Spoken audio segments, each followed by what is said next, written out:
Hey, we're back. This is John. Hey, it's Paul. And it's Eric. And it's What If Geeks. And we are here once again with another Mandalorian review. Whoop pew. I don't know, sound effect, something. Pew, pew, pew. Pew pew. We are here with Chapter 14, The Tragedy. Just wow. Wow. I love this episode. Yeah, this was good. Yeah. Hey, on the pew pew note, I watched The Dead Don't Die for a second time last night with my oldest daughter. Wow, there are a lot of Star Wars references in that I didn't pick up the first time. Yeah? Yeah, like when his little smart car drives wherever he's driving, it makes like TIE fighter sounds, like the engine is. Oh, shit. Okay, yeah, check it out. Yeah, and he has a Star Wars like keys with the Death Star keychain on it or whatever. And when he hands it to the Scottish woman, she's like, "Oh, Star Wars." I didn't pick up on it the first time, all the references, until I watched the second time. I was like, holy shit. Okay. I'll have to go back and check it out.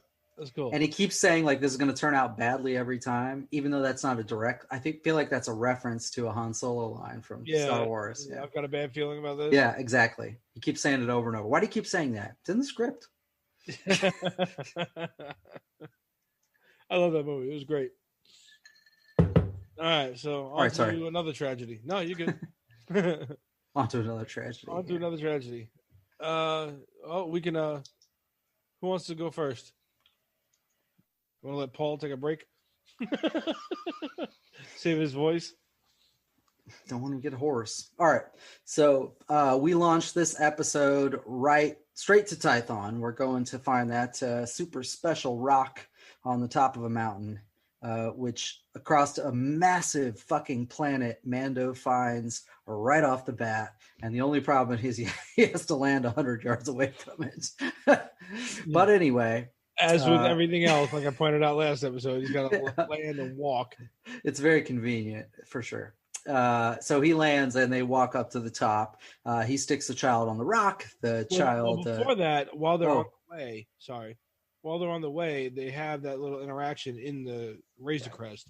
Oh, yeah. Talking to the kid about, going to Tython, and he keeps calling him by his name. Yep. And the kid keeps, yeah, I gotta say, I'm not knocking it, but at the same time, you can pull off sort of little bullshit cutesy things in cartoons easier than I think you can in a live action like this, and it felt weird because he's not. Yeah, he's not super. I don't know what the word is. Yeah, exactly. Expressive. And I don't just mean his face. I just mean in general, like he shrugs off everything and he's like, okay, next time or whatever it is, like he never shows any emotion, anything. And then he knows the name this time. And now he's fucking giggling over it like Grogu. Like, come on. All right. That was an exaggeration, but you know what I mean. A little bit, but yeah. So he gets a kick out of calling the kid by his name and the kid responding to it. And I get he has a bond with the kid. We definitely felt that. This just felt dumb. It felt extra. Yeah, they're definitely forcing, making sure he's got this bond. Yep. Like he seems frustrated with the fact that he's going to be bringing this kid to find another Jedi, but he knows it's what he's supposed to do.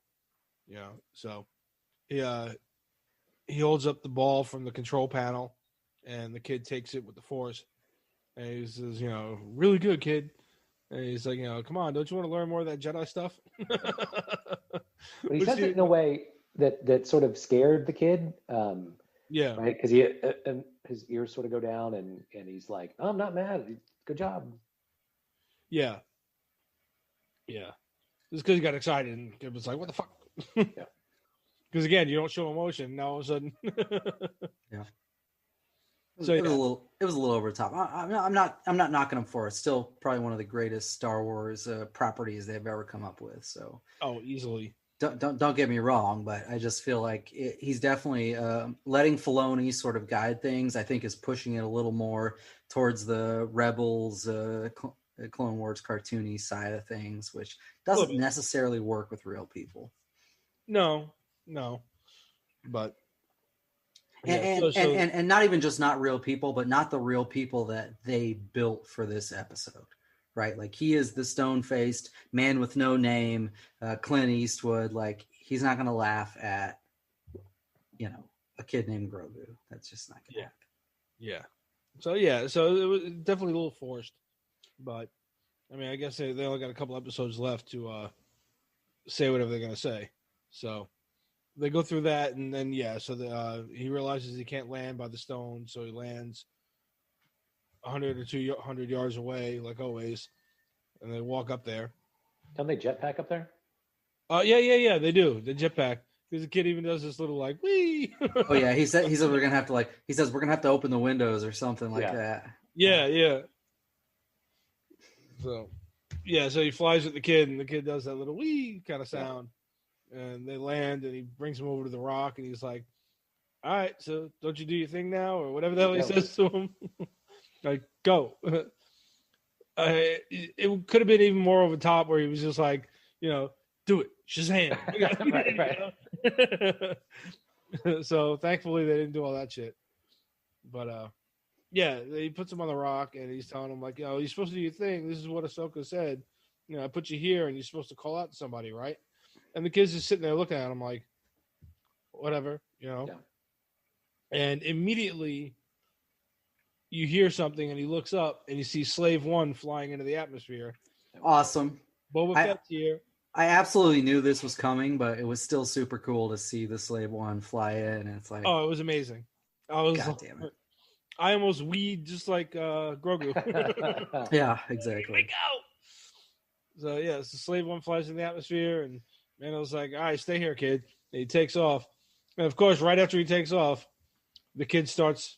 And did you guys notice? Yeah, his little He puts his little hands. Yeah. Ethan commented on that when we rewatched it a second time night before last, and he's like, "I like that Buddha thing he's got going." Yeah, exactly.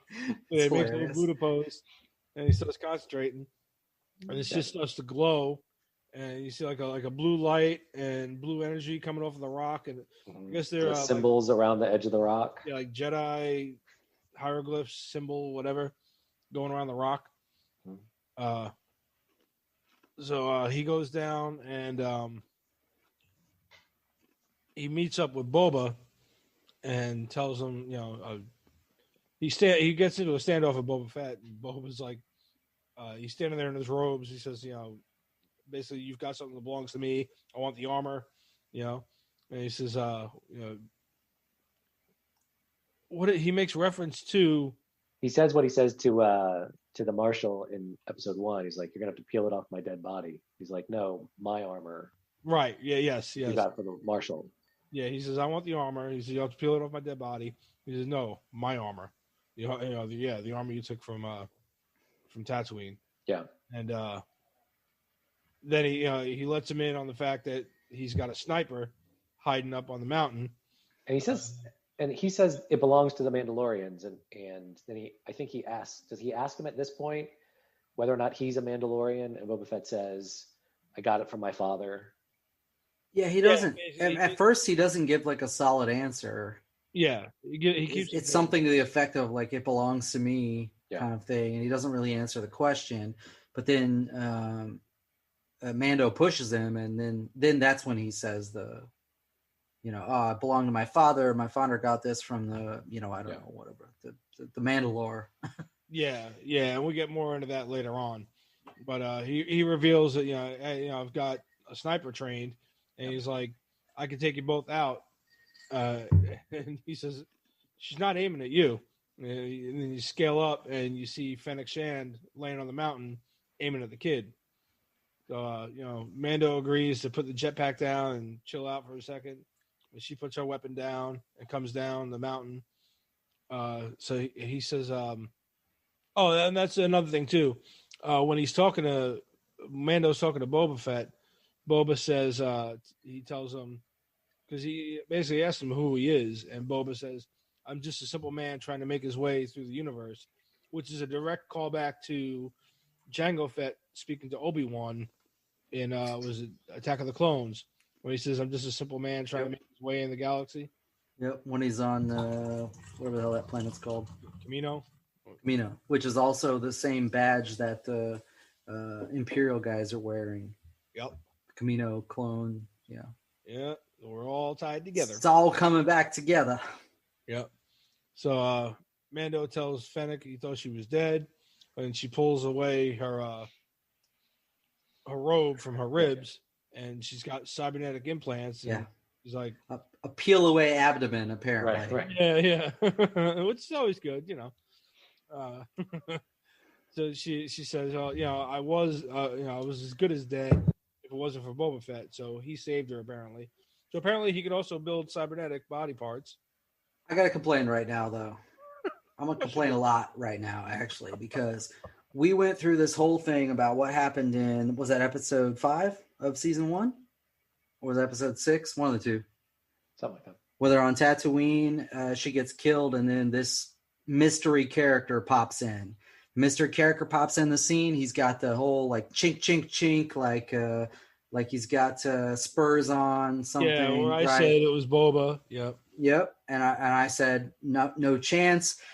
Analyzed the video, looked at it like that is Mando's armor. There's like nothing else happening here, and then it became a sort of okay. Well, maybe that could be Cobb Vanth or something. But no, it was Tamara Morrison's character who doesn't have any armor.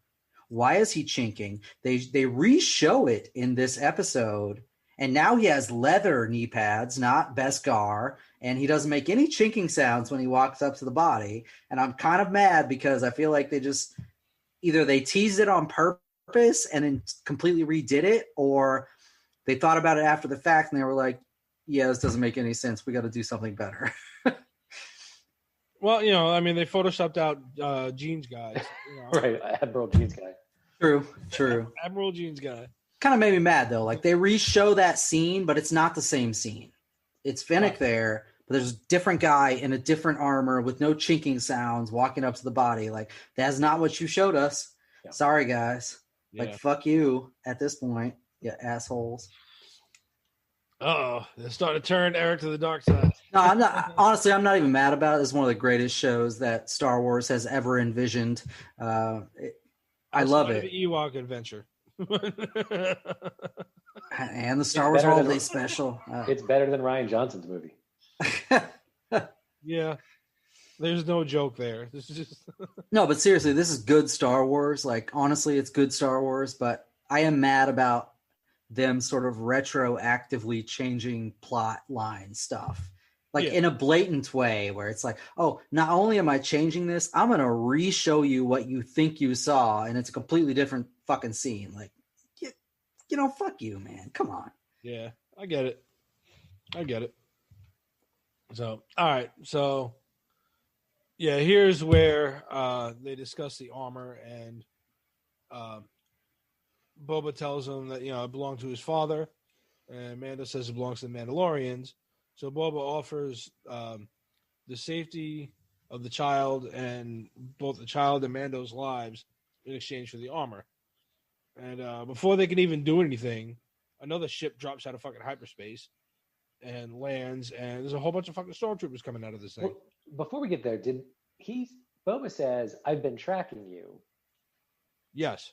But it's not really clear how he's tracking him. Like, we know that there was a tracking beacon on the Razor Crest, but that's how the stormtroopers figured it out. Right. How does Boba figure it out? That was Moff's team that put that on there, right? Right.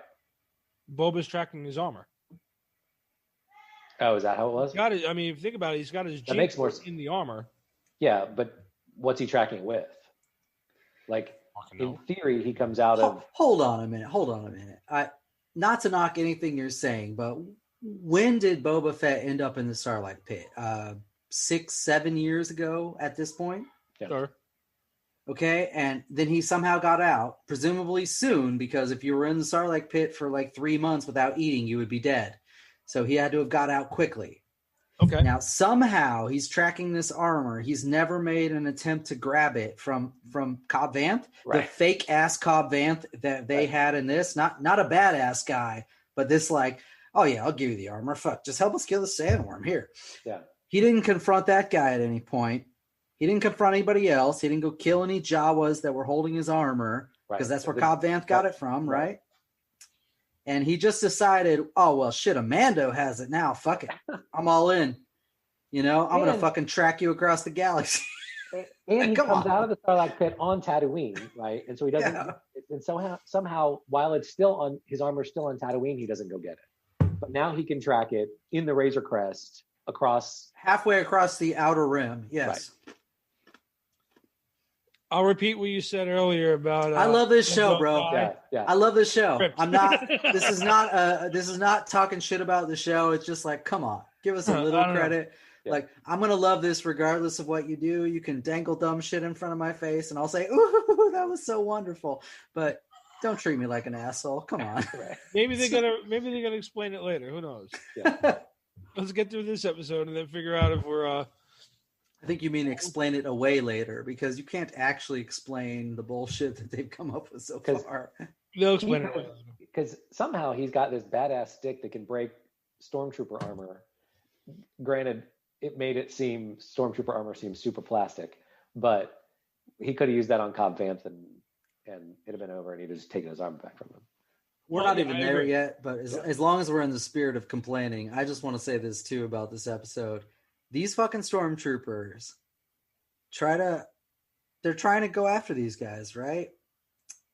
Miss. I mean, like 6 fucking minutes of missing. And then Mando shows up with Finnick. Boom. 1, 2, 3, 4, 5, 6, 7, 8. They all fucking hit him dead on. Like, wait a minute. What the hell is going on? These guys couldn't hit the last 400 shots. And then the next 8 in a row hit Mando dead on. Come on. It's like that meme you said you saw with the yeah, exactly. Different stormtrooper shots, and they all backed right to it. Yeah. Yeah, exactly. They're doing this. Gotcha. They're the Beskar armor deflects blaster bullets or whatever, but it also attracts them. Yeah, apparently. So that's how it works. Yeah. It's a blaster magnet. So these stormtroopers attack, right? Boba and Fennec run off to try to fight them while Mando takes off to go get the kid.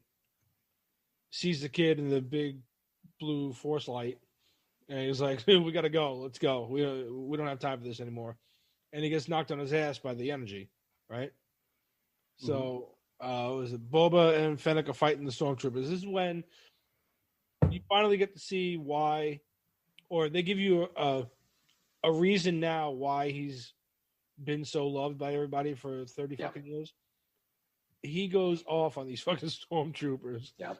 And I loved how, like, when he shows up in the beginning, from the start of this season, he's carrying Tusken Raider weapons. He's got their long rifle and he's got the gaffy stick, which makes sense, except for the fact that his armor is there. I agree. But we'll get to that at some point. But yeah, so he's walking around with their shit because he's been in hiding or whatever. I don't know. So he goes off on them with his fucking gaffy stick. It takes out 6 or 7 of these motherfuckers. Yeah. All at once. And it looks really cool. So now you know why Boba Fett is Boba Fett, right? I'm not going to complain about this scene. Yeah. No, it was kick-ass. Yeah. They pinned down Fennec Shand, and this is another reference that I thought was hilarious. She gets pinned behind a large boulder and pushes it off with both her feet, and it rolls down. Yep. A la Raiders of the Lost Ark. Indiana Jones style, yeah. That's a second Indiana Jones reference we've had. The other one was the Jawa crawler in the tank, and he got pushed up against the rocks. So they're definitely still following that sort of throwbacks to Lucasfilm. Yeah. Yep. Anything they can do. It was really cool. I mean, it was right there with the stormtrooper was like, ah! Gets squished. So, hang on, let me scroll down. And I guess so now Fennec and Mando are basically pinned down by stormtroopers now because there's 2 ships.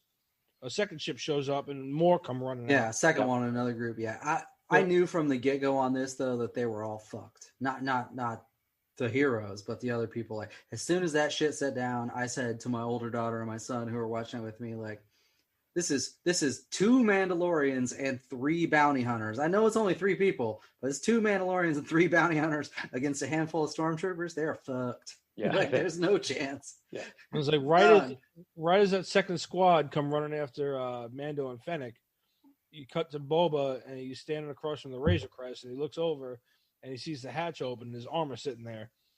So and they're pinned down, they can't do anything. And then you get your second example of why Boba Fett is the most feared bounty hunter in the fucking galaxy. He comes flying in with his fucking armor on and just uses every weapon he's got to take these fuckers out, including his knee rockets. Yeah. Knee rockets. Yeah, my oldest daughter commented on that. Like, what? Did he just launch rockets out of his knee? I'm like, you damn straight he did. Yep, which is a callback to I got a question. The Star Wars Encyclopedia. All right, I'll let Paul go first because I have a question about this too. Because I can't understand why Din doesn't know who Boba Fett is. So, as a bounty hunter, as a member of the guild, Boba Fett was the most feared bounty hunter in the galaxy, right? Yeah, you would think he knows. He's only, at least by reputation, he's only been gone, right? Fell in the Sarlacc pit. What did we just say it was? 6 years ago? Yeah, probably something like that. Yeah. So even if Din just gets in the guild, and we assume he's been in for a couple years, he would have heard stories about, or Grief Karga would have told him stories. Well, about. He grew up among them, so you would think. You know what? By legend or by something else, he would have heard the name Boba Fett. I'm gonna be on the defense here, even though I've been attacking it already. So he was clearly from 2 episodes ago when he met with a real Mandalorian who's been sort of the leader of Mandalore, has no fucking clue about Mandalorians at all, like zero. Yeah. And she even says to him something to the effect of like, "Oh, he's one of those people." Like, yeah, the Death Watch.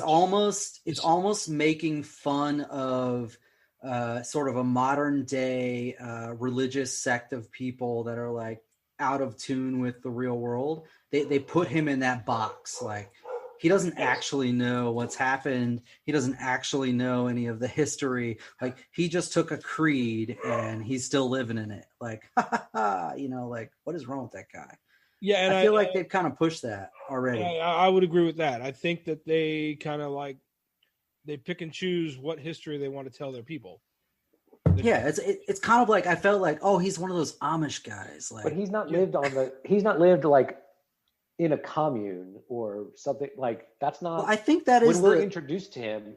That's true. Running around planet to planet, catching guys. That's true. Giving them back to Grief Karga. Like you would have thought he would have heard something. You would think. Now, if they'd have said, he's just off the commune or just out of the whatever, and he's been isolated, but he seemed to be like rolling around. He knows some stuff. He knows Grief Karga.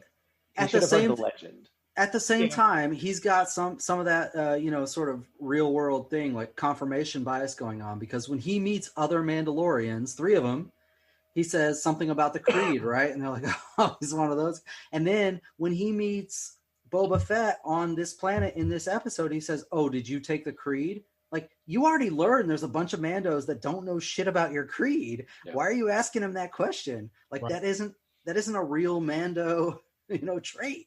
Right. But he doesn't care. He's already made the commitment. Yeah, it's been his whole life. So. I feel like that's a like confirmation bias commentary there. Like, well, he's already decided what he believes. He's already into it. So, it is what it is. Yeah. I'm still going to make fun of it more this episode. Do you think we're headed to a place where he's going to start spending some time with Boba Fett? Boba's going to take the helmet off. He's already met Bo-Katan, who takes the helmet off. He's met the other ones. At some point, he's going to say, well, why am I still doing this? Like, well, no, actually. So or is he going to get stronger in that sort of Death Watch thing and never take it off? Yeah, I think if Favreau wants to follow, let's get deep here for a minute. If Favreau wants to follow sort of the theme he's already started with, like Fistful of Dollars, sort of Clint Eastwood, right? He doesn't owe anything to anybody. Mando is going to be who he's going to be and fuck everybody else. Yeah. And so if that's what he's decided he's going to do, that's what he's going to do. And everybody else can do something completely different. He could even recognize that, sort of their way of doing things is fine and not adopt that. Right. And I feel like that is totally congruent with the concept that they started with. You know, he can just be the man with no name that has his own ideals for the world, and he could stay that way. But I do think he's definitely going to learn more about these other Mandalorian sects, because in the comics that were not, they were like relegated back to legends, but now after this episode, some of it, some were coming back. Now canon. There was the Death Watch. Other reason Jango Fett became a Mandalorian. They came to his planet. He was born. I forget the name of the planet, but they'll go through it. Basically, it was the Death Watch, Mando's people, that came through and killed his parents, and then the Mandalorians took the kid. So he became a Mandalorian, just not one of the Death Watch. Yep. So there's definitely, like, Mando's people and Boba Fett's people were at war with each other. So Jango Fett was born on Concord Dawn. That's the name of the planet. And he follows basically the same path that the Mando has had in this arc, where he gets rescued, not by Death Watch, but gets rescued. He becomes part of the Mandalorians. And then, at least in Legends, he becomes deeply a part of the Mandalorians and an integral part of Mandalore. Yeah. But they haven't adopted that in canon yet. They've just said, oh, well, you know, he makes the argument in this episode, well, my father got that armor from, you know, so, and he was a foundling. And so you get sort of a tease into the Legends, but not a confirmation of all those things. Right. So, yes, I think they're going to kind of interweave some of the Legends stuff like they've been doing and make it more canon. I think Mando is going to learn some things. Maybe he does adopt, maybe he doesn't. But yeah, I definitely. We discussed, is this a way for them to appease Pedro Pascal and let him take the helmet off once in a while? And I think maybe, but I think at the same time too, there may be some truth to that whole, you know, where Favreau and Filoni told them, hey, look, you know, you sign off for this, you're the Mandalorian, keep the fucking helmet on. I don't know. I guess we'll get there when we get there. But I think he's going to learn that maybe his sect isn't as good as he thought it was. I think he'll learn that much. Yeah, I think he'll probably come to that realization, but I don't know if it'll change him as a person. Because I feel like he could keep on with that. I mean, if you were to think about Clint Eastwood, right? This was the character he was modeled on. Like, Favreau said that very plainly when we watched the behind-the-scenes stuff. This is the character he's modeled on. So if you were to think about Clint Eastwood, and even if he finds out a reality, is he going to change his person? Is he going to do something? Right. Not my world. I don't. And even if he does, I'll probably defend it. But you know what I'm saying? Like, so, you know, the other thing that's come up here, like on a social media platform, is like, you know, well, there was already things put forward in Clone Wars that, you know, the Fets weren't real Mandalorians. Chancellor Almec said, you know, I have no idea how he got that armor. You know, It's beyond me or something. And okay, but I mean, he's suspect to begin with. You can't trust everything he says. He's a Mandalorian leader talking to a Jedi who basically wanted to kill them 2 years earlier in the timeline. So you can't trust anything he said. But at the same time, like, maybe he just doesn't know. I mean, or maybe he just looks down on the foundlings. Well, no, he may only know, it could be that, he may only know the sect that followed him and not understand that there's other, you know, sort of religious zealots off on a different, who knows? Yeah. I'm sure we'll learn more. But, so yeah, let's go back to the episode. One thing that we didn't touch on when we discussed Boba coming in with his armor was Dad bod Boba. Right. Yeah. He's a little punchy. You don't notice it until he gets the armor on. Yeah. And he's got a pouch on him. A real pouch. I said that before we started. I said, how does he get pudgy after having been, you know, in the Sarlacc pit? But then you figure he's been out for a little while, so he had some makeup eating to do. Yeah, probably.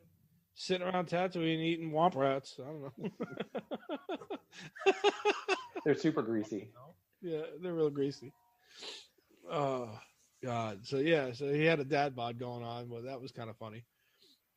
Yeah, but he whoops all kinds of ass with that.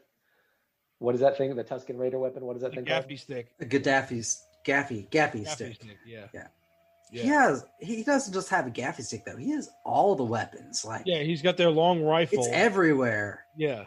Everything he has from a grabber to a gun to a knee rocket to a back rocket. Yep. Well, that'll come later, but he just has like every fucking weapon that Mando should have had. Yeah, he does. So I love how, like I said, I love the little nods to like, because it's going back way back when they first made him. He showed up in whatever their Star Wars encyclopedia or whatever it was, where he was like a blueprint basically, and they like explained everything on his armor, and they had the knee rockets there. And then you never hear anything about him again until today, Friday. And he's launching fucking rockets out of his knees. You're like, what the fuck? I mean, they definitely scoured through sort of lore and legend to figure out what they were going to toss in here. Even if it was like a 2-second thing like that, like, yeah, let's do that. Yep. And that's actually really cool and really respectable that they sort of went through that. You know, there's people at Lucasfilm that do nothing but continuity. Like they only do make the connections. They actually have like a continuity department. There's a guy that's ahead of it, and I don't remember his name, but that only keeps track of that. What did we say was canon, and then can we verify that or whatever? And so it's really cool that they've taken all the time to figure it all out, even where it's little Easter eggs. They've like put it all in there, Yep.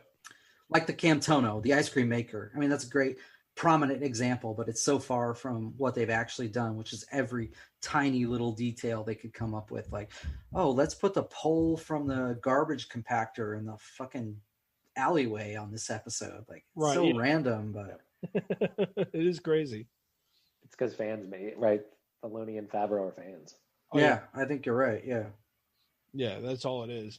Because how much shit can we cram in here? You don't get that when you sort of hire on, like, back to Rian Johnson, like someone who's a quote unquote hot director or someone like that. Like, you don't get those touches when you give it to somebody else. Right. All right. So after Boba comes in and wrecks shop for a second time, the stormtroopers decide they've had enough and they go hightailing it back to their ships. Both ships take off. And now you get to see Boba finally use his fucking jetpack rocket. Yeah. He leans over, drops his little guidance thing on his helmet, and he launches, hits the ship that's a little bit higher in the atmosphere, and that thing, as it's exploding, falls back and hits the other ship. So it's a perfect shot. And Mando looks at him and he's like, great shot. And Boba goes, I was aiming at the other one. Which, again, like, for the humor part of it, that one was better suited than earlier in the episode. Yep. It was really cool. He was just like, maybe he's not as good. He's still a little rusty, But so he takes out both ships. And then immediately there's a blast, comes out of the sky, and one of the most heartbreaking things in the world happens. Right. Fucking the Razor Crest gets fucking disintegrated, and you just sit there like, what the fuck? And you see, man, even with the helmet on, you can see Mando's body language is just like crushed. Yep. He's like, what the, So it cuts to the inside of the ship, and it's Moff Gideon's Star Cruiser, and he said, which is another meme going around, which is amazing. You guys see that one? You see the meme about Gideon's ship? No. I think one of you guys sent it to me. Oh, the anal plug. There's a shot of the ship and then a shot of an anal plug. Stop sending this shit to me. Yeah. I mean, the fake Moff Gideon Twitter account is hilarious, but there's actually a number of fake Star Wars Twitter accounts that are really funny. Yeah. So we cut to the inside of the ship, and Gideon's smirking. He knows he did something bad. And he says, are the Dark Troopers deployed? And then you cut back outside, and there's like Dark Iron Man coming out of the fucking, like 4 troopers out of the fucking ship. And they're flying just like Iron Man, right through the sky, right for the Seeing Stone. They're headed right for the little Grogu. So Mando goes trying to take off to go save him, and the troopers land.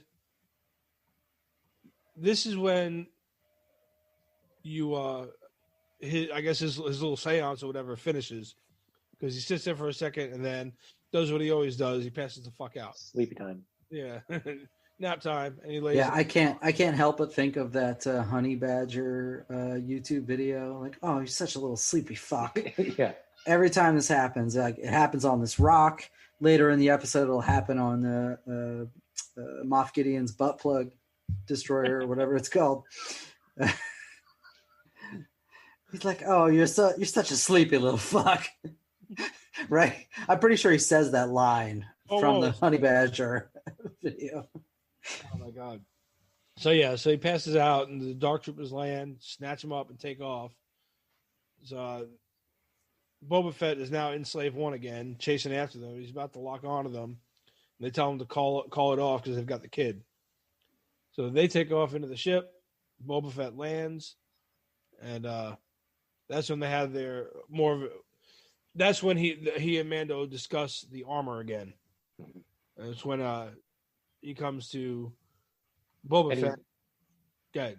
And Boba Fett pulls up some, I don't know, it's hard to sort of tell what it is, but it looks like, Ancestry.com or something. And he's like, look, I'm Boba Fett, son of Jango Fett, and look at my family tree, and here's the thing.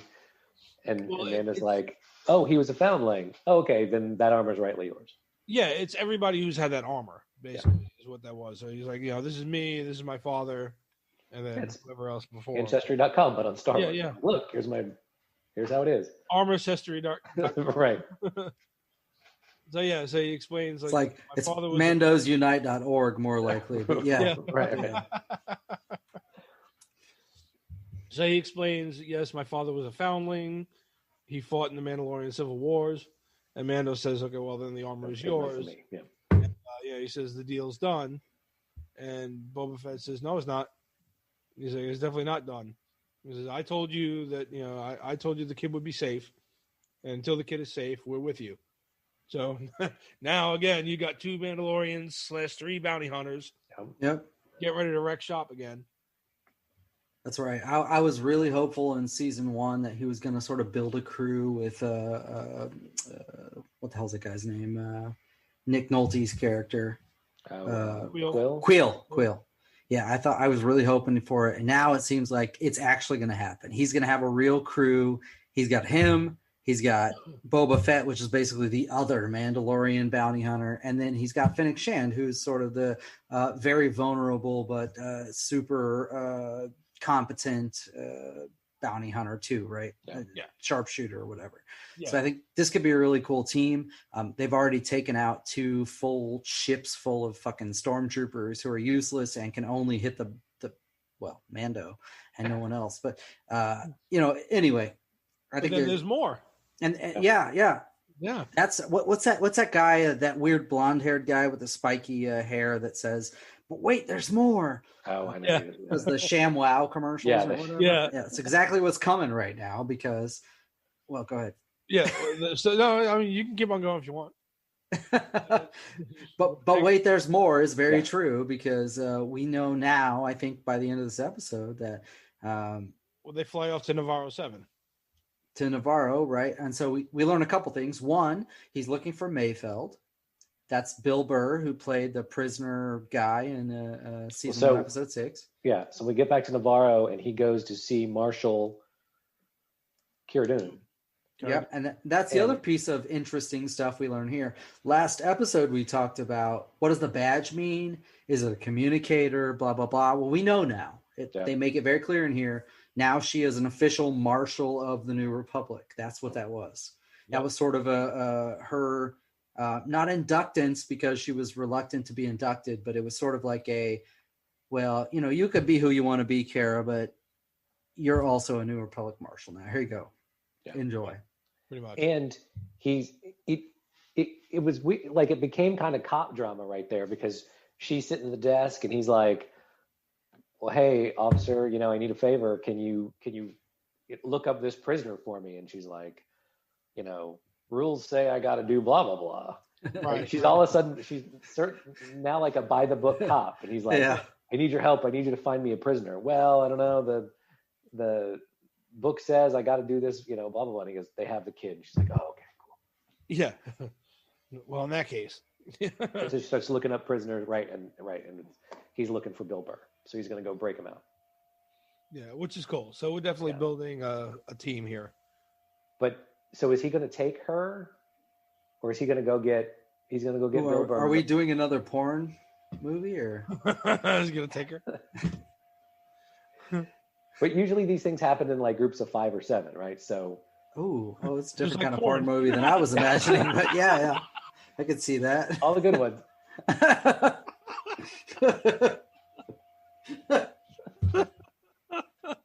It's like human centipede, but different. Yeah. Wildly different, but yes. Oh my god. Not the Dune remake I thought they were going to do. Oh shit. Okay.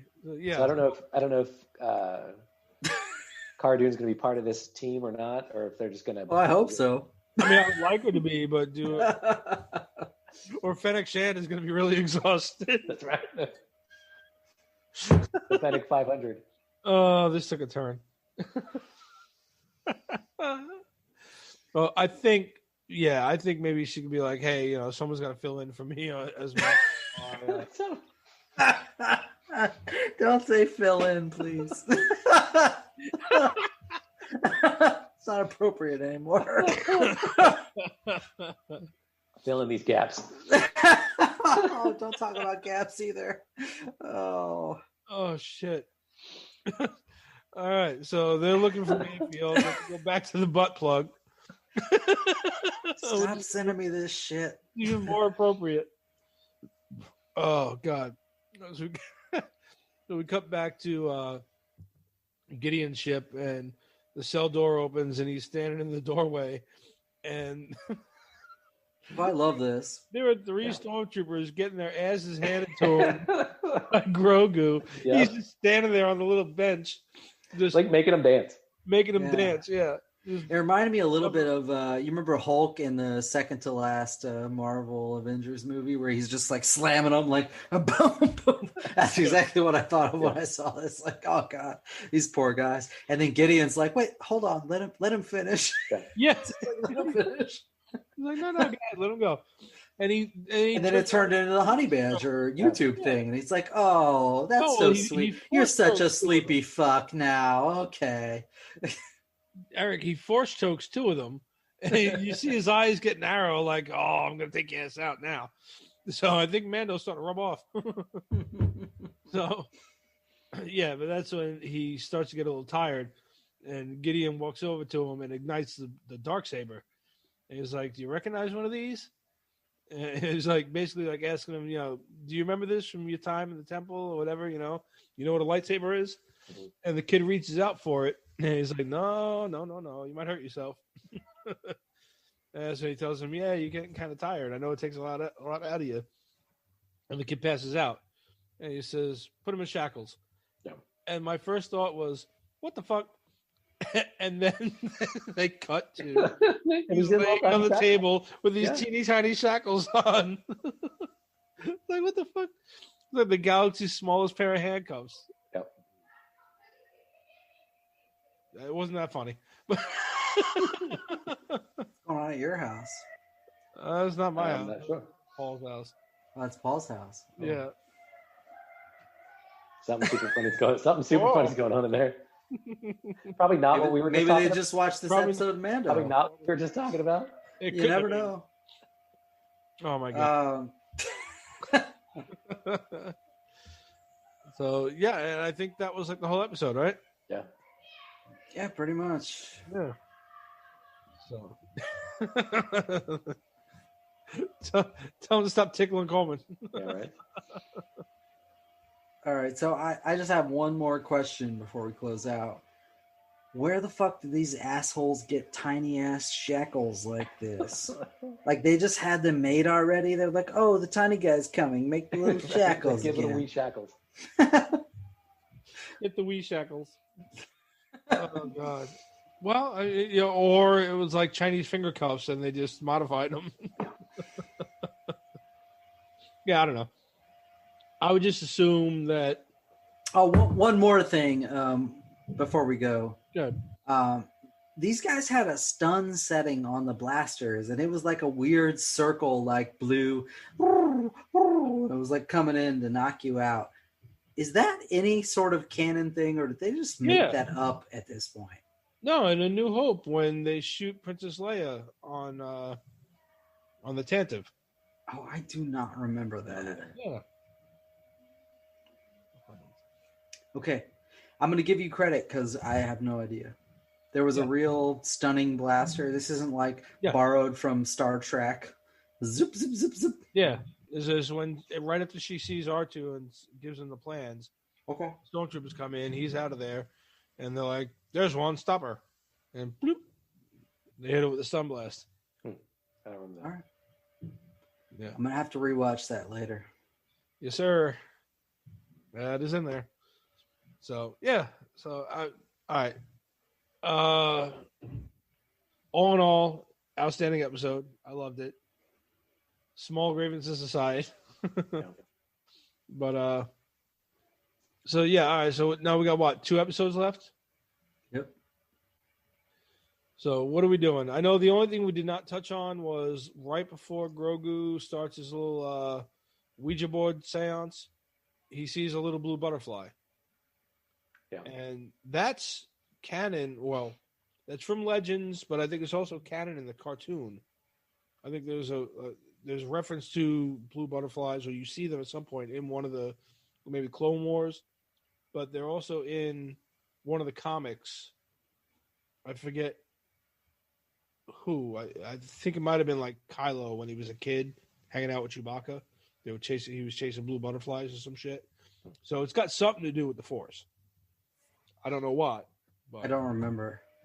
I've seen a lot of questions on this. So he in theory called out to a Jedi, right? Not Ahsoka, because she already abandoned the Jedi Order, but some other Jedi. And a lot of people said, who could that be? And there's been all this like Cal Kestis from the Star Wars video game series. But I think if you have Dave Filoni, and you have in this episode, spoiler alert, a mention of Thrawn, who was Legends and became official because Filoni made him official, just by reference, not necessarily by any official storyline or anything. Well, he's in the cartoons.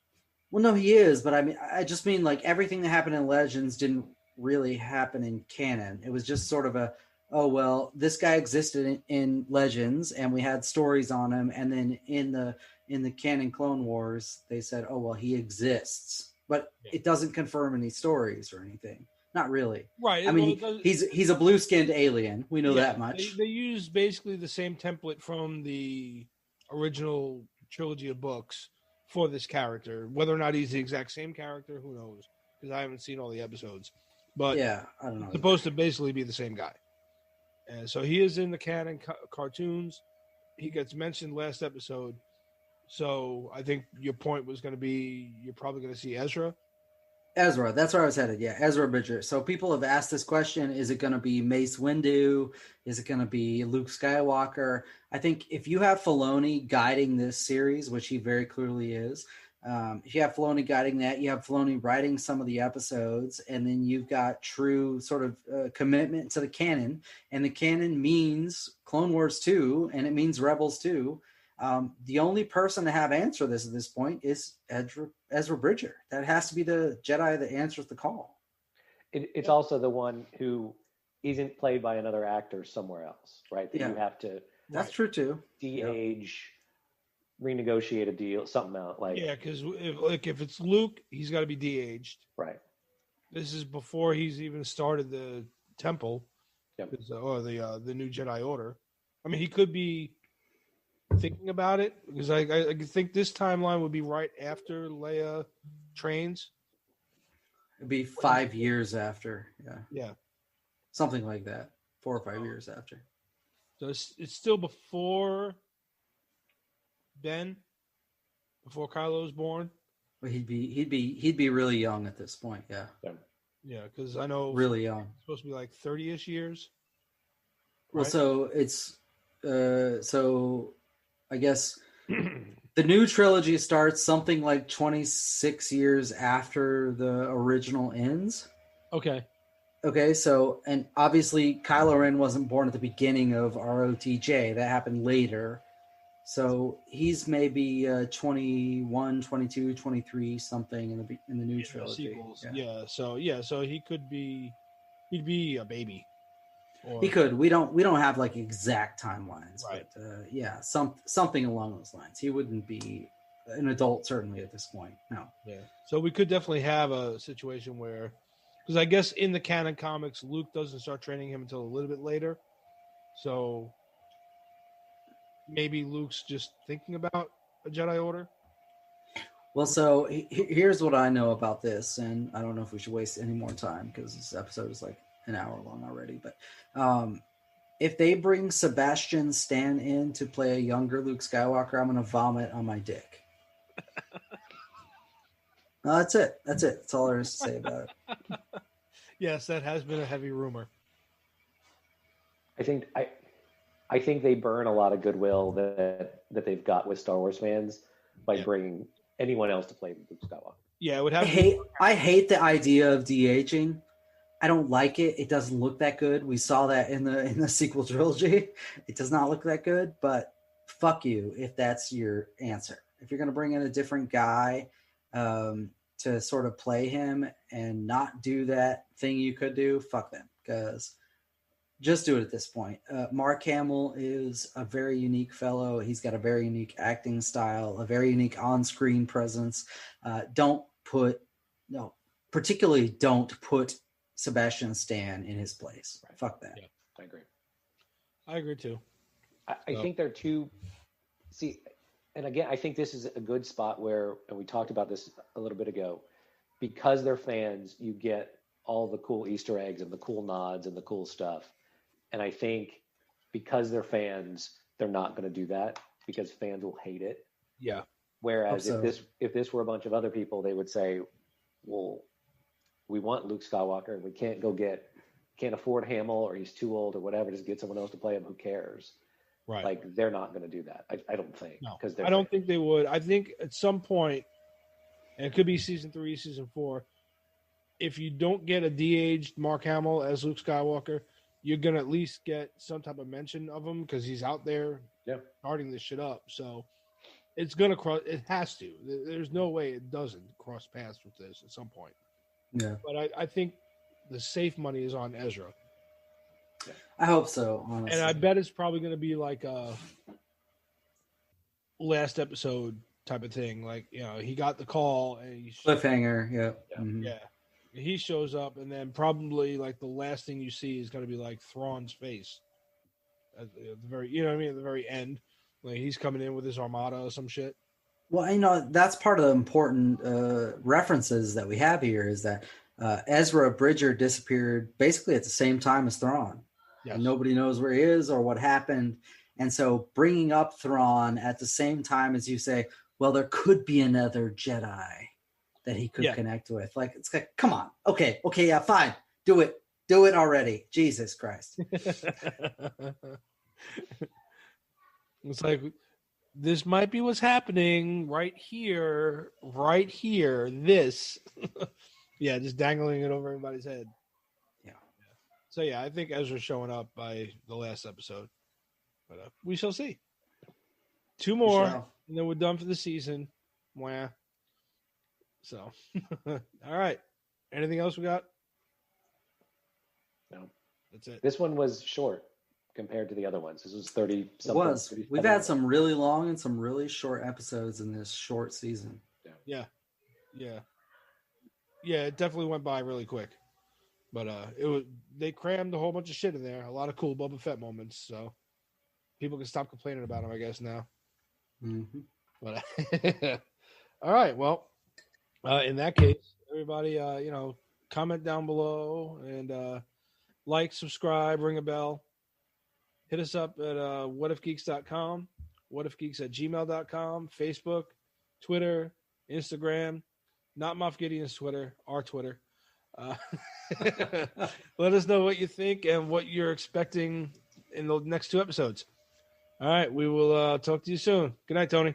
Good night, Wee Shackles. Good night, Razor Crest. Forever.